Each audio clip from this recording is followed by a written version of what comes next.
Beneath no sky you would know, and under no sun that could ever warm a mortal's skin, there lies a city suspended between all realities. It is a place without dawn or dusk, where light comes not from the heavens, but from the faint and flickering glow of alien fires, and from the cold shimmer of portals that open to nowhere you would wish to tread.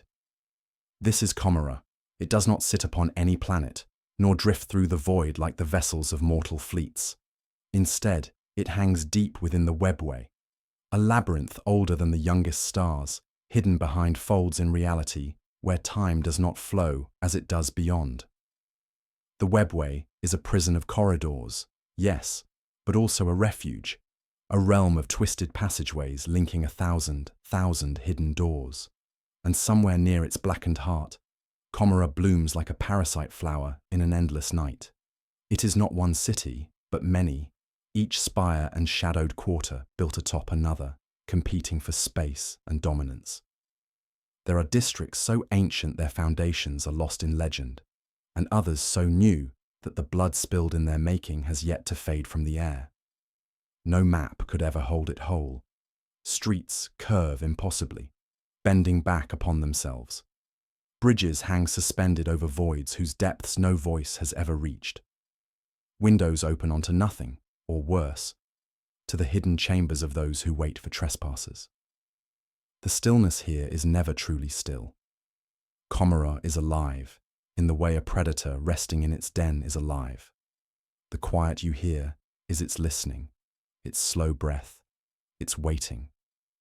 From the heights of its needle-thin towers, one can look out and see nothing of the void beyond, for the webway's walls press in close, woven of glassy matter that shifts in color and shape like oil on water. Faint alien constellations ripple across its surfaces, but they are no stars. They are the ghosts of distant realms, glimmers of other worlds leaking in through cracks between realities. Comra is old, far older than the Imperium, older even than the ruins of the first human empires. Yet it has not aged in the way mortal cities do. It has not crumbled into dust, for its builders renew it ceaselessly. Nor has it grown weary. Its hunger is constant, and its veins run with the same currency they always have: pain. Here, survival is not merely a matter of strength. It is an art, and like all true arts, it has its masters. The Drukari who dwell here are not content to simply endure. They must thrive. And to thrive, they must feed, for their very souls are shadowed by a thirst that no food or water can quench. It is this thirst, this gnawing hunger at the edges of their being, that gave birth to the most feared and infamous institution of the city: the flesh markets. Do not imagine these markets as rows of crude stalls in some mortal bazaar. They are vast, tiered halls, where captives from 100 worlds are displayed like rare treasures. They are labyrinths of cages, auction platforms, and performance chambers where pain is not hidden but celebrated. There are traders here who have plied their craft for millennia, whose inventories are recorded in ledgers bound with the skin of their most profitable acquisitions. But the markets are not simply places of commerce. They are organs within a greater body, Comra itself. They feed the city's appetite, and in turn, the city sustains them. Without the constant influx of captives, the Drukari would wither, their souls drawn down into the slow death that waits for them in the dark. Without the city's protection, the traders and their cabals would be nothing more than scattered predators, hunted by stronger foes. Every archway and balcony of Comra's market districts carries the scent of old iron and the faintest trace of fear. Lanterns glow with a dim, steady light, their flames contained within cages of blackened bone. The air here is heavier than in the upper spires, thick with the mingled breath of captives and the low murmur of bargains being struck. Somewhere, always, a scream rises, not in sudden terror, but in the measured cadence of a performance, part of the currency that flows between buyer and seller. To walk these avenues is to feel the gaze of the city upon you. It weighs you, measures you, wonders to which ledger you might be added. And if you are not careful, you may find that the stone under your feet has shifted, and the street you entered no longer leads back the way you came. Comra rewards the cunning, but it devours the careless. Yet, for all its cruelty, there is a strange beauty here. The spires are sculpted in forms that twist and flow like liquid caught in mid-motion. Balconies are draped with banners that shimmer like the surface of deep water. Even the prisons are works of art, their walls shaped to echo the sounds within, so that every cry becomes a note in a symphony of despair. The Drukari do not see ugliness in suffering. They see form, rhythm, and purpose. This is why the markets are not hidden away, but celebrated as the very heart of the city. They are not merely tolerated, they are revered.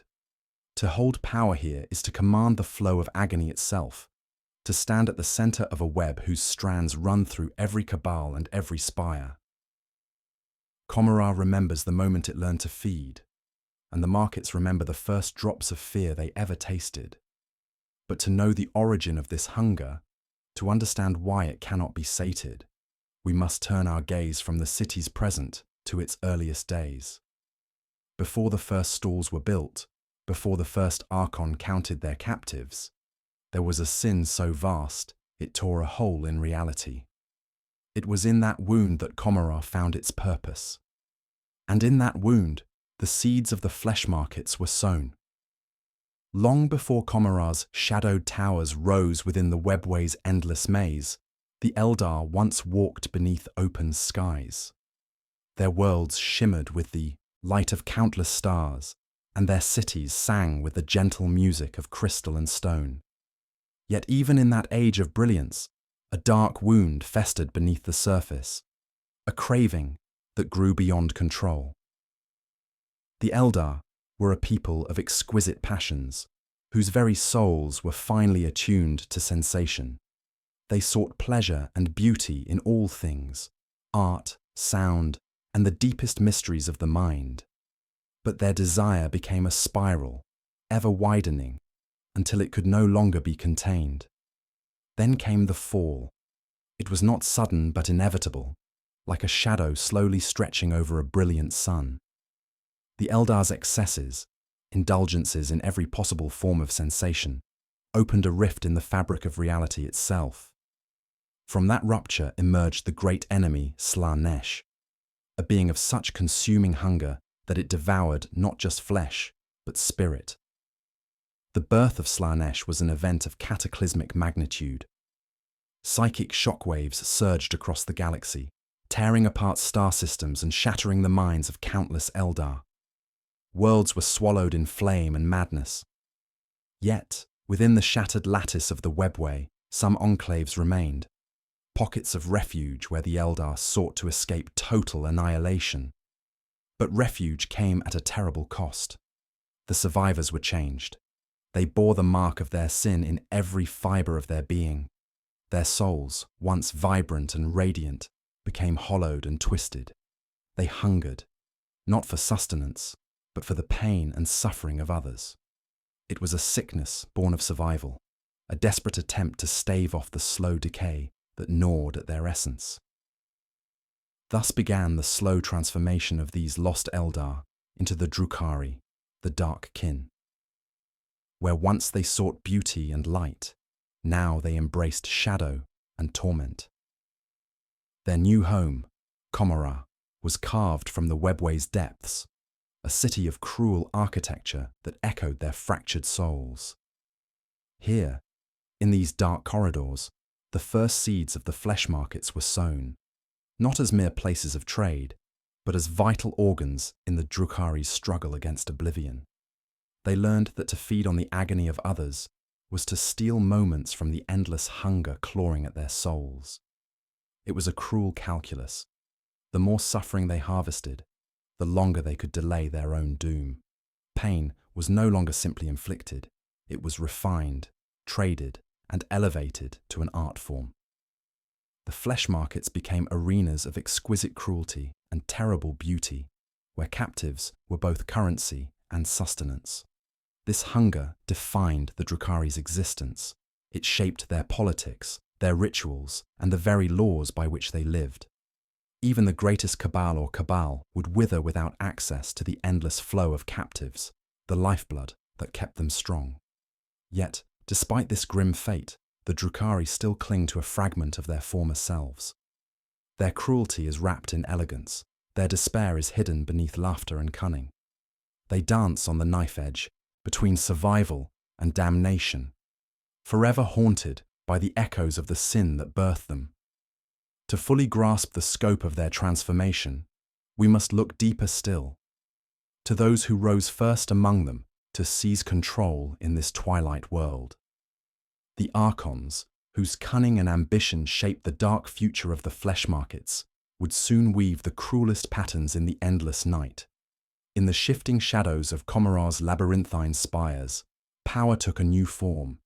The chaos of survival slowly yielded to order, but an order built not on justice or mercy, but on calculation, cruelty, and endless ambition. From the ashes of a fractured people, the first archons arose, masters of cabals, warlords who forged dominions not of land, but of captives and influence. These archons were not merely warriors, they were visionaries of torment. Their rule extended beyond mere violence. It was a system, a merciless economy, where flesh and agony were both currency and weapon. The markets they controlled became centers of power, places where captives were not simply slaves, but vital resources, commodities whose value shifted with demand, rarity, and the spectacle of suffering they could provide. The rise of the archons marked a turning point. The chaos of the immediate post-fall years gave way to something more enduring, more insidious. The sprawling city was divided into cabals, factions named for dark gods, ancient curses, and whispered legends. Each archon ruled with a mixture of fear and fascination, their word law in their territories. In this new order, flesh was measured in ways both cruel and precise. A captive's worth was no longer simply the strength of their body or the origin of their world. It was also their endurance, the artistry of their torment, and the influence they could grant to their captors. Some archons became connoisseurs of pain, collectors of rare and exquisite suffering. Yet these cabals were never static. Alliances shifted like quicksilver. Betrayals came swiftly and without warning. The markets themselves were battlegrounds, arenas where power was won and lost in whispered deals as often as in bloodied combat. Amid this dangerous dance, certain objects and rituals began to carry deeper meaning. Masks, ornate and terrifying, became symbols of rank and identity. The archons themselves wore them as shields, hiding their faces but revealing their ambitions. These masks, crafted from bone and metal, were reminders that the city's power was both a curse and a gift. The markets took on a ritualized cadence. Auctions unfolded like solemn rites, their proceedings governed by rules passed down through generations. Every transaction was a calculated move in a broader game, one that kept the city's endless hunger at bay, if only momentarily. In these halls, power was never absolute. The archons themselves were as much prey as predator, caught in a delicate balance that could shatter with a single misstep. To rule was to command both terror and fascination, and to know that the next betrayal might come from a trusted hand. Yet, for all their cunning and cruelty, the archons' dominion was fragile. The flesh markets depended on the constant flow of captives, a flow that could be disrupted by forces from within and without. Rival factions, insurgent slaves, and the ever-looming threat of the Imperium's hunters all cast long shadows over their power. Understanding the rules that govern these markets is to glimpse the true nature of Comra's cruelty. It is a system where agony is refined into currency, where every ritual and edict shapes the balance of power, and where survival is a game with no end. From this point, we will turn our attention to the rites and rules, the mechanics that hold the flesh markets together and prevent them from consuming themselves in endless chaos. It is here that the city's dark heart truly beats.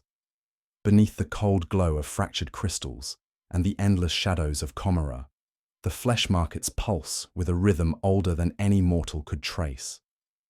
This rhythm is not random, but governed by rites and rules, a complex weave of tradition and pragmatism that binds the city's hunger to order. To understand these rites is to see how cruelty itself is disciplined, refined, and elevated to a form of law. The archons and their cabals wield these rites as tools, edicts carved from experience, forged to maintain power and ensure survival. In this city, every transaction is an act of ritual, every deal a step along a carefully marked path. Without such order, the markets would collapse into chaos, devoured by their own endless hunger. At the heart of the flesh markets lies the auction rite, a ceremony both solemn and brutal. Captives, stripped of identity but not of suffering, are paraded before masked buyers who bid not just for bodies, but for the stories and potential agonies they carry. The auctioneer's chant is low and hypnotic, a litany that carries echoes of ancient bargaining traditions. Each cry, each movement, is weighed as much as coin. But the rite is more than mere commerce. It is an assertion of control, a reaffirmation that in this city, pain is not random, but wielded as a weapon and shield. The archons decree which captives are blessed with slow torment and which are discarded swiftly, their agony a brief candle snuffed before it can flare. Beyond auctions, there are rites of endurance, where captives are subjected to trials designed to extract the purest essence of suffering. These rituals serve dual purposes, to entertain and to maintain the soul hunger of the Drukari. The pain is carefully measured, never too little to lose its effect, never too much to shatter the captive completely. For the ultimate cruelty is the slow, lingering agony that feeds both body and soul. The rules governing these rites are inscribed in the Codex Tenebris, an ancient compendium guarded jealously by the cabals. The Codex codifies the limits of torture, the times of market opening, and the cycles of captivity. It ensures that even in cruelty there is restraint, lest the city's lifeblood be drained too quickly. Trade and torture are intertwined in a cycle of cause and effect. The capture of new slaves fuels the market's endless churn.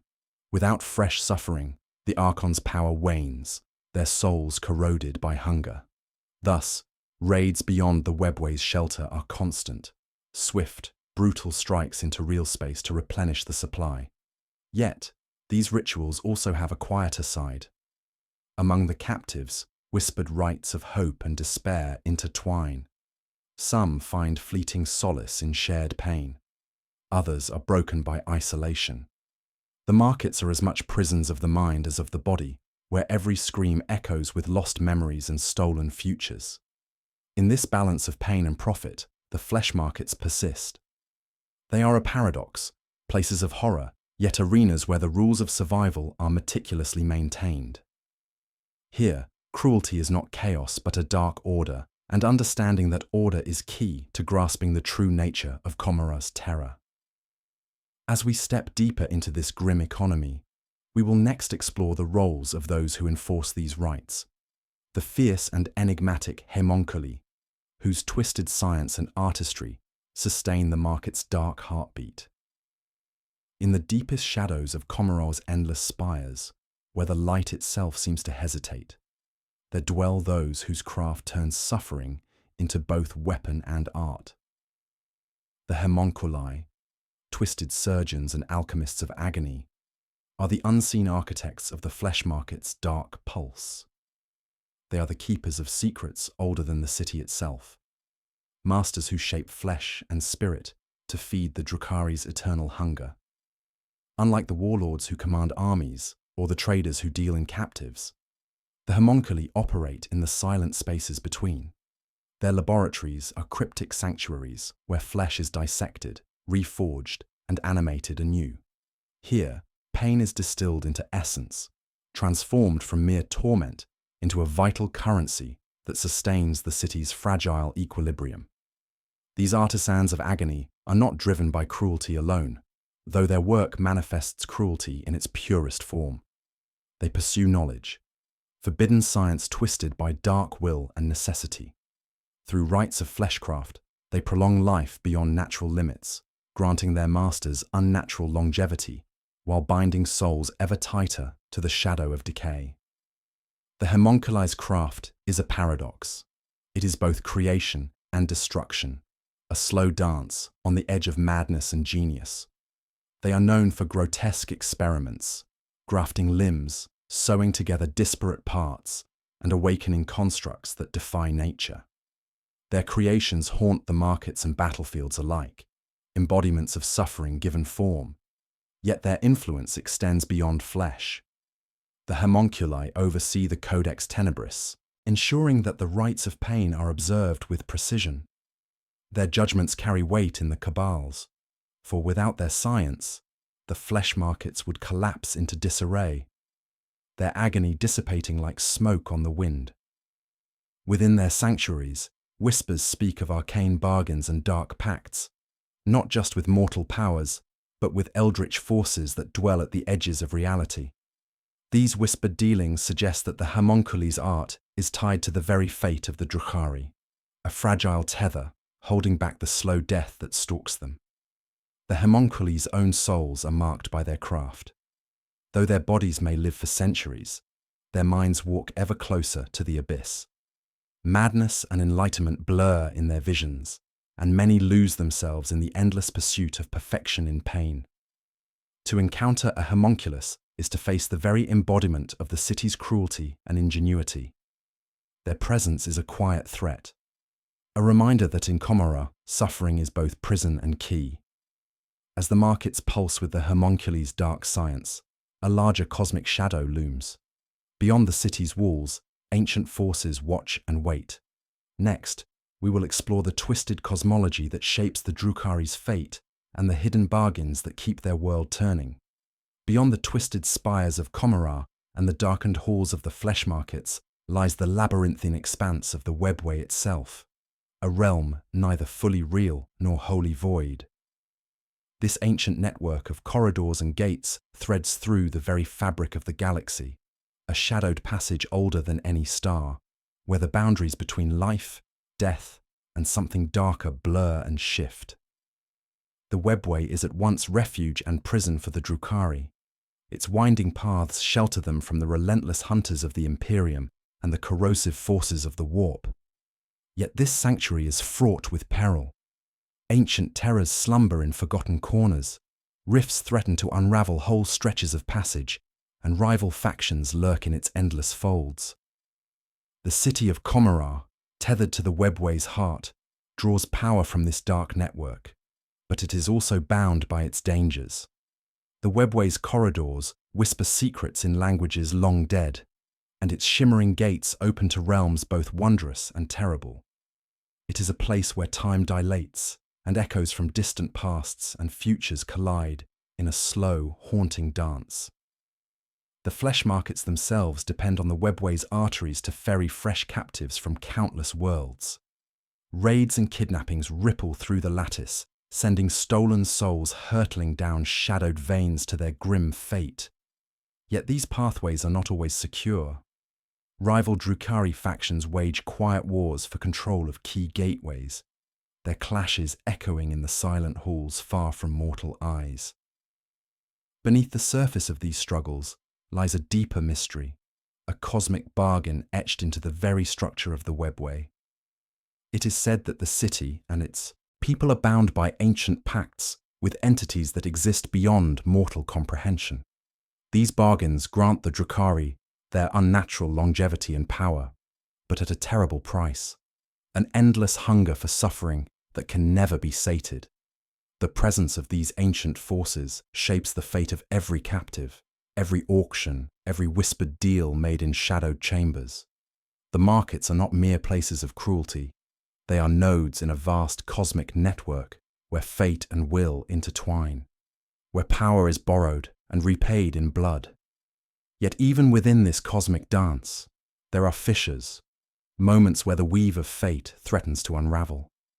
Whispers tell of forgotten relics, lost keys to the webway's secrets, and of threats that could consume both city and soul.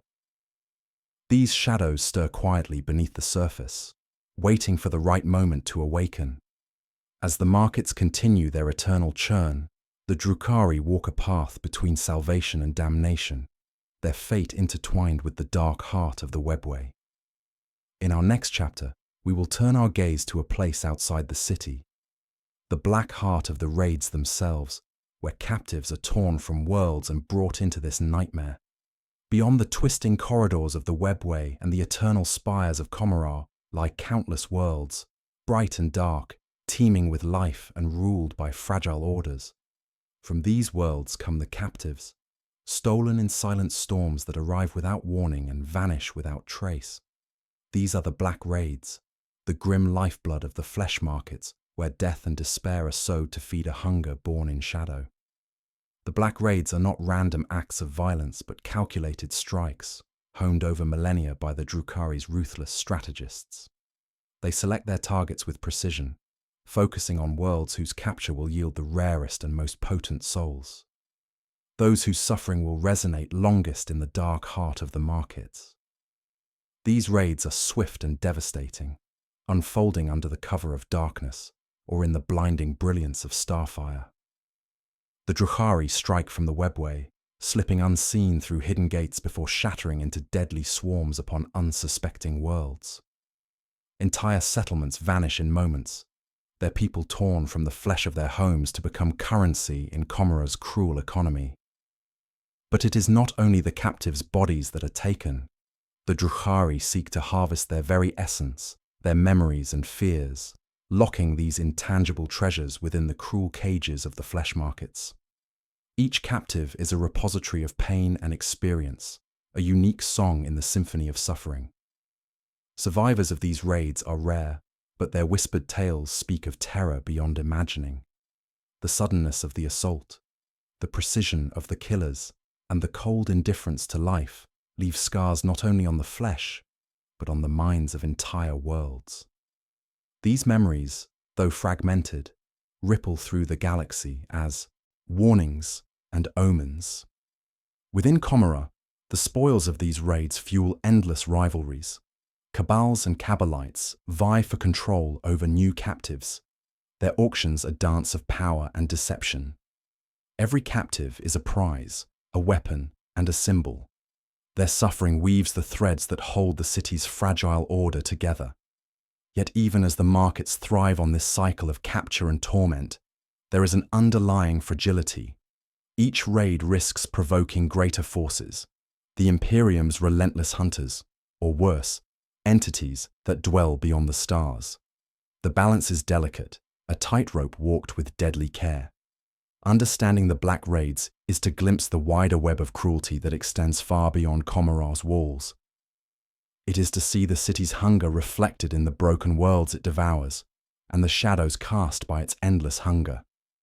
In the next chapter, we will shift focus inward once more, exploring the lives of those caught within the markets, the captives themselves, and the faint glimmers of resistance that flicker in their despair. Within the endless chambers of Comra's flesh markets, the captives endure a fate that stretches beyond mere imprisonment. Their bodies may be caged, but it is their minds and souls that suffer the deepest torment. Here, in the city's darkest recesses, lives are broken, forged anew, and sometimes, against all odds, resist. The captives come from countless worlds, far-flung colonies, forgotten planets, and noble houses shattered by war. Each carries with them a fragment of their former life, memories of light, family, and freedom. These fragments become both a source of strength and a source of unbearable pain, as the market's agents seek to strip away every hope. The flesh markets are not merely places of physical cruelty, they are prisons of the mind.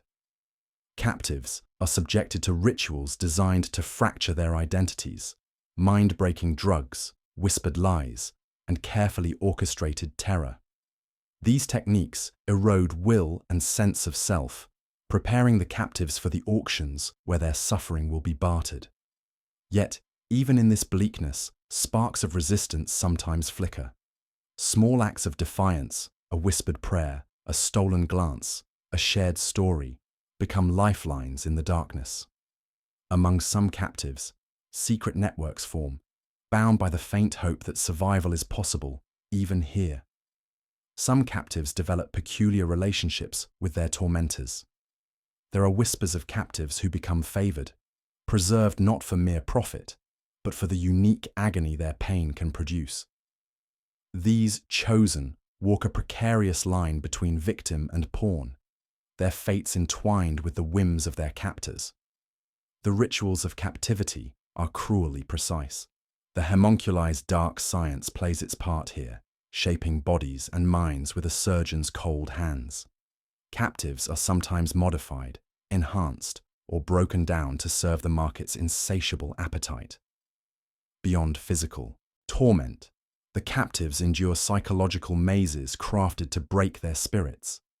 Isolation chambers, endless echoes of their own screams, and shifting labyrinths of corridors serve to confuse and disorient. The city's architecture itself becomes a weapon, turning the prisoner's hope into despair. Still, the enduring will of some captivates even the coldest heart. Their stories, though whispered and fragmented, are testimonies to resilience amid horror. It is in these stories that the faintest light flickers, a reminder that even in the deepest shadow, the soul's hunger for freedom may not be fully extinguished. As the flesh markets spin their cruel web, these captives remain the city's dark heart, both source and sacrifice. In the chapters ahead, we will explore how power struggles among the ruling cabals intersect with these lives, weaving politics and pain into the city's endless dance. Comra is not merely a city of markets and captives. It is a realm ruled by intricate webs of power where cabals, shadowed factions led by ruthless archons, wage constant, subtle wars for control. These rivalries shape not only the fate of captives but the very architecture of the flesh markets themselves, weaving politics and cruelty into a single, unyielding fabric. The cabals vary in size and influence, from sprawling networks commanding entire districts to smaller enclaves whose power lies in cunning and secrecy. Each is bound by oaths and edicts, yet betrayals are frequent, swift, and often fatal. Loyalty is a currency as valuable and as dangerous as the captives themselves. Within this political maze, power is wielded through manipulation as much as violence. Alliances form in whispered corridors, brokered with promises of blood or pleasure, only to be broken when advantage shifts. Archons use captives as pawns, bargaining chips in endless games of dominance. The influence of the hemunculi extends deeply here. Their dark sciences are prized assets, and those cabals that control their favor gain terrifying advantages. Fleshcraft and arcane rituals become tools of power projection, with crafted monstrosities deployed both to terrify rivals and to uphold the market's grim order. Yet the political landscape is not static. Shifting alliances and secret plots ripple through Comra's spires, threatening sudden upheavals. The balance of power rests precariously on the market's flow of captives, for without a steady supply, even the mightiest cabal risks collapse. Embedded in these rivalries is a cruel paradox. The hunger that sustains the Drukari also fuels their destruction. Power grows through pain, but pain corrodes in equal measure. The Archons' dominions are as much prisons as fortresses, their endless ambition a chain that binds them to the city's dark heart. In the shadows, whispers hint at a deeper fracture, a schism within the Drukari that could change the city's fate. Some seek to break free of the endless cycle, while others embrace it fully, their eyes fixed on domination and decay alike. As the political games unfold, the city's fragile order hangs by a thread. Understanding this web of intrigue reveals how cruelty is wielded not only for survival, but for the ruthless pursuit of power. In the next chapter, we will follow one such cabal's rise and fall, a tale woven with ambition, betrayal, and the dark hunger that never fades. Among the countless cabals that pierce the shadowed heart of Comra, none is more notorious or more tragic. than the Crimson Veil. Born from ambition and sustained by cruelty, this cabal's story is one of sharp rises and shattering falls, a reflection of the city's eternal dance between power and ruin. The Crimson Veil began as a small faction, led by a charismatic and ruthless archon known only as Vaelith. With a vision that blended artistry and terror, Vaelith transformed his cabal from scattered remnants into a force to be reckoned with. His rule was marked by calculated ruthlessness and a strange elegance, a deadly dance of whispered threats and sudden bloodshed. Under Vaelith's guidance, the Crimson Veil refined the market's auctions, elevating them into grand ceremonies that mixed spectacle with solemnity. Captives were presented not merely as commodities, but as living narratives, their suffering choreographed to maximize both profit and power. Vaelith's innovations earned his cabal allies and enemies alike, as they carved out a growing domain in the city's ever-shifting hierarchy. Yet power in Comra is a fleeting thing. The Crimson Veil's ascent drew the attention of rival cabals who envied their influence and coveted their holdings. Intrigue and betrayal soon darkened the Veil's corridors. Trust became a rare currency, and paranoia seeped into every corner. Vaelith himself was no stranger to the knife's edge. His closest confidants turned against him, lured by promises from rival factions or driven by their own hunger for power. The cabal's cohesion cracked as secret plots unfolded in shadowed chambers, each betrayal pushing the Crimson Veil closer to ruin. Despite these fractures, Vaelith clung fiercely to control, employing the dark arts of the hemunculi to maintain his edge. Fleshcraft and arcane rites bolstered his forces, but even these could not stem the tide of treachery that crept through the cabal's ranks. The final act of the Crimson Veil's tragic tale was swift and brutal. A coordinated assault by rival cabals struck deep into their holdings, fracturing their territories and scattering their captives. Vaelith's fall was marked by silence, a disappearance whispered about in the city's darkest corners, leaving behind a legacy stained with both terror and melancholy. The story of the Crimson Veil is not merely one of power lost, but of the city's greater truth. In Comra, every rise invites a fall, and every victory is shadowed by the slow decay of hunger and betrayal. As the city reshapes itself in the wake of this fall, the cycle continues. In our next chapter, we will explore the hidden artifacts and arcane relics that sustain this dark economy, objects of power that bind flesh and soul alike. Within the shadowed vaults of Comra's spires lie objects of terrible and enigmatic power, relics that blur the line between flesh and soul, pain and dominion. These artifacts are the silent witnesses to the city's dark history and the vital tools that sustain its cruel economy. To understand them is to glimpse the deeper currents that flow beneath the surface of the flesh markets. These relics take many forms: intricate masks wrought from bone and ceramite, chains infused with agony, and cruel instruments of torture fashioned by forgotten hands. Each carries a legacy, stories of ancient rites, lost souls, and bargains struck in the abyss. They are more than mere tools. They are vessels of power, each inscribed with dark runes and bound to the sufferings they have wrought. One such artifact is the thorned diadem, said to grant its wearer command over pain itself. Legends speak of its origin in a forgotten era, crafted by a homunculus whose ambition reached beyond flesh. The diadem's power is subtle yet profound. Those who wear it can weave agony as a thread, binding captives and enemies alike in invisible chains of torment. Another relic, the Shard of Endless Wails, is a shard of crystalline material that echoes with the screams of countless captives. It is rumored to amplify the agony within the flesh markets, its presence intensifying the suffering harvested from auctions and rites. The shard is both revered and feared, for its song can drive even the strongest archon to madness.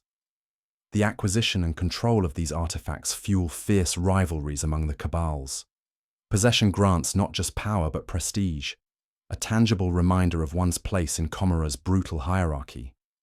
Battles over relics often spill beyond the markets, igniting wars that echo through the webway's dark arteries.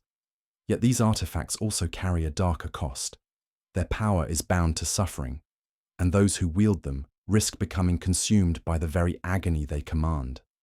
Tales abound of archons and hemunculi who lost themselves, their souls fragmented by prolonged exposure to these cursed objects.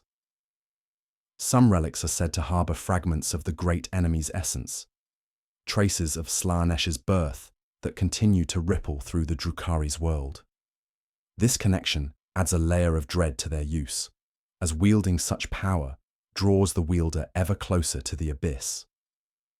Despite these dangers, the artifacts remain indispensable. They bind flesh and spirit, feeding the insatiable hunger that sustains the flesh markets and their masters. In understanding these relics, we come closer to comprehending the intricate and terrible economy that lies at Comra's core. As we move forward, we will trace the cycles of consequence set in motion by these objects, how rituals and power struggles intertwine, spiraling toward inevitable decay. Our next chapter will examine the slow unraveling of the markets and the faint stirrings of resistance within the city's darkest corners.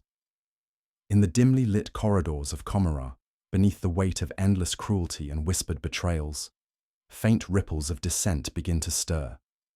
The flesh markets, long thought unassailable pillars of power, show cracks as old wounds deepen and new fractures emerge.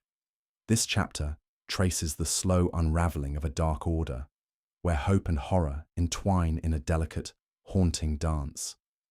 For centuries, the Drukari have thrived on the suffering of others, their souls bound to an insatiable hunger that defines their existence. Yet, this very hunger breeds weakness. The endless cycle of pain and power strains the cabals and their leaders, while captives, once broken, begin to kindle small flames of resistance, subtle and cautious, but no less dangerous. The political landscape fractures further, with rival factions exploiting these tensions. Secret alliances form not only among cabals, but also with unlikely partners, those who seek to disrupt the endless trade of agony for their own mysterious ends. Whispers speak of hidden networks within the markets, cells of captives and dissenters who communicate through stolen glances and silent signals. These whispers are met with ruthless repression. The archons and their enforcers, including the ever-watchful hemunculi, respond swiftly to any hint of rebellion. Torture and terror escalate, designed to extinguish hope before it can spread. Yet, repression itself fuels the fire, and the markets become a pressure cooker, simmering with tension. Amid this turmoil, strange omens appear. Relics, once thought dormant, stir with unknown power. Unseen forces seem to pull at the city's dark fabric, as if the very bargains that sustain Comra begin to fray. Some archons grow paranoid, turning on allies and enemies alike, their grip loosening even as they strive to tighten it. Within the captives, stories emerge, tales of defiance, of courage born not from strength, but from desperation. These stories ripple quietly through the markets, small acts of kindness, hidden sabotage, and whispered plans forming a fragile web of hope. The unraveling is not a moment but a slow, inevitable process, an erosion of order from within, where the boundaries between predator and prey blur. As power wanes and hunger deepens, the city itself seems to hold its breath, waiting for the next movement in a game whose stakes are survival and damnation. Our journey now turns to those who dare to challenge the city's dark order, the fledgling rebels whose quiet defiance may alter Comra's fate. In the next chapter, we will follow their paths through shadow and danger, toward a hope that flickers like a fragile flame in the abyss. The rebellion, that once flickered quietly in the dark corners of Comra, now pulses with growing intensity, shaking the foundations of a city long thought unbreakable. The echoes of collapse ripple through the labyrinthine spires and flesh markets, reverberating with the slow fracture of power trust, and ancient pacts. Comra's intricate web of cabals and alliances begins to unravel as old rivalries ignite anew, exacerbated by the strain of the uprising. Trust fractures beneath the weight of fear and suspicion, and once loyal factions turn inward, hunting for traitors among their own. The city's dark order, built on centuries of cruelty and cunning, shows signs of profound weakness. Amidst this chaos, the flesh markets falter. Auctions that once commanded reverence descend into disorder, captives grow restless, and the very rituals that sustain the Drukari's dark hunger lose their grim precision. The hemunculi, masters of flesh and torment, find their influence challenged by forces they neither control nor fully understand. At the heart of the fracturing lies the deepening unrest among the captives and rebels, whose defiance now resonates beyond the markets into the wider city. Their actions spark unexpected alliances between disillusioned Drukari and the uprising's leaders, creating fissures that threaten to widen into chasms. The ancient bargains that bind Comra to dark powers begin to fray.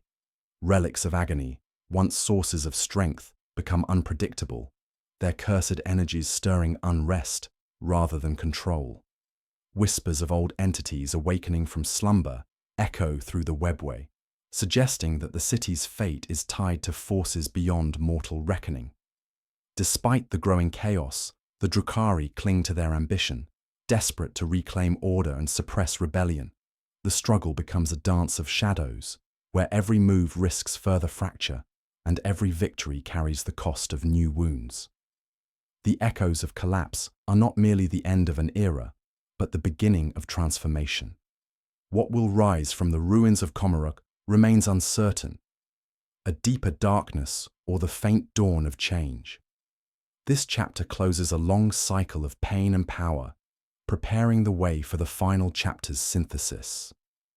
As we approach the story's conclusion, our final chapter will weave these threads into a calm reflection on legacy, fate, and the quiet endurance found even in the deepest shadow.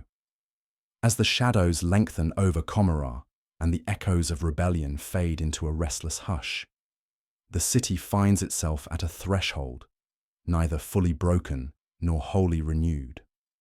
The cruel cycles of hunger, power, and suffering continue, but beneath their surface lies a quieter truth, a legacy etched in both shadow and faint light. Comra's story is not one of simple endings, but of enduring cycles, where hope and despair intertwine in a slow, measured cadence. The rebellion, though fractured and suppressed, leaves behind whispers that stir the hearts of captives and Drukari alike. These murmurs carry a subtle promise that even in the deepest darkness, the possibility of change lingers like a soft breath. The city itself, ancient and vast, is a living testament to paradox. Its spires pierce the void, reaching upward even as its foundations rot with cruelty. The markets, with their endless trade in flesh and pain, are both prisons and crucibles, places where suffering is both weapon and offering. Yet within this bleakness, some souls endure, carrying memories, dreams, and fragile hope. The archons, hemunculi, and cabals remain, their ambitions tempered by the scars of recent upheaval. Their grasp may tighten or loosen with the shifting tides, but the slow dance of power continues, an eternal vigil over a city suspended between damnation and survival. Ancient bargains with eldritch forces endure, their terms rewritten in the quiet moments between violence. The webway's dark arteries pulse with mysteries still unexplored, secrets that bind the city's fate to cosmic forces beyond mortal reckoning. This intertwining of fate and agency, hunger and wisdom, shapes the future in subtle, often unseen ways. For the captives and rebels, legacy takes different forms. Some find freedom, others acceptance, and many a quiet dignity that defies the city's cruelty. Their stories, often whispered, rarely heard, remind us that even in worlds of shadow, the human spirit can resist complete erasure. As the quiet end unfolds, we are invited to reflect on the balance between power and wisdom, salvation and damnation.